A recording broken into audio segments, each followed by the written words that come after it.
La chronique autour du monde avec vous, Gwendoline de Bono, bonsoir. Bonsoir. Ce soir, on va parler de l'Irak et de cet attentat. Plus de 200 personnes tuées avant-hier soir en plein cœur de Bagdad, la capitale. Le bilan n'est pas définitif tant l'identification des corps est difficile.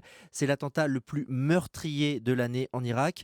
Et ce n'est peut-être pas un hasard, on va y revenir, car il survient une semaine après la reprise de la ville de Falloujah par les forces gouvernementales. Absolument, Sébastien. La ville a été reprise après un mois d'opération. Alors, ce qu'il faut avoir en tête quand on parle de Falloujah, c'est que c'était vraiment un bastion historique pour l'État islamique. La première ville dont le groupe s'est emparé en 2014, celle d'où ses conquêtes sont parties, celle où les fondateurs de l'État islamique se sont battus.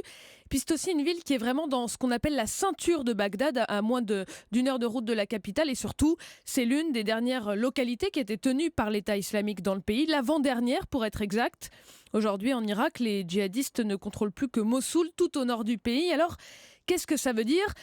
Eh bien, tout simplement que l'État islamique est en train de perdre une partie quasiment de son identité, de ce qu'il différencie des groupes comme Al-Qaïda, ce qui a fait sa force jusque-là, c'est-à-dire son assise territoriale, ses capitales, l'administration de ville, l'administration de région.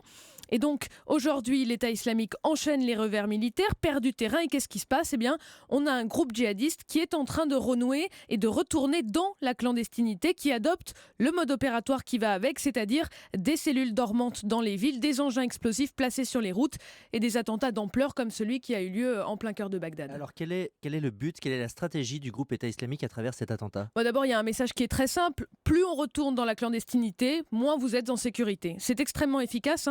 Vous savez, le discours des autorités irakiennes, celui qui a accompagné toutes les offensives militaires, c'est les forces armées se battent pour apporter la sécurité aux Irakiens. C'est exactement ce qui a été répété après Falloujah, particulièrement après Falloujah d'ailleurs. La ville était considérée comme la principale menace pour Bagdad. La capitale devait donc être beaucoup plus sûre une fois Falloujah reprise. Donc, quand vous habitez Bagdad, que vous avez un camion bourré d'explosifs qui élimine des familles entières dans un quartier qui est censé quand même être un des plus protégés, vous pouvez légitimement vous demander si la stratégie de ceux qui vous dirigent fonctionne. Vous pouvez aussi légitimement être en colère, et c'est ce qui s'est passé.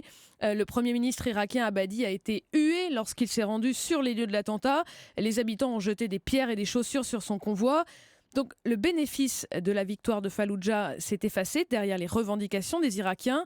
En finir avec la faillite de l'État, en finir avec la corruption qui gangrène le pays, et puis les situations totalement kafkaïennes avec lesquelles vous devez vivre en Irak. Je vous donne un exemple. Après l'attentat, le Premier ministre a pris une décision qui peut sembler ahurissante. Il a interdit l'utilisation des faux détecteurs d'explosifs au checkpoint dans Bagdad. Oui, des faux détecteurs. C'est un escroc britannique qui avait réussi à les vendre à l'Irak en 2013 et beaucoup sont encore en circulation.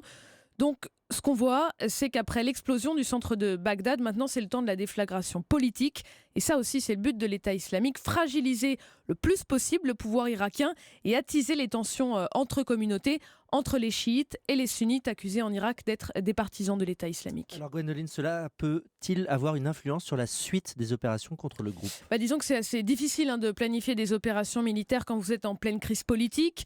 Le prochain objectif du gouvernement irakien et puis aussi de la coalition internationale, c'est la prise de la ville de Mossoul, la capitale irakienne, disons, de l'État islamique. 2 millions d'habitants.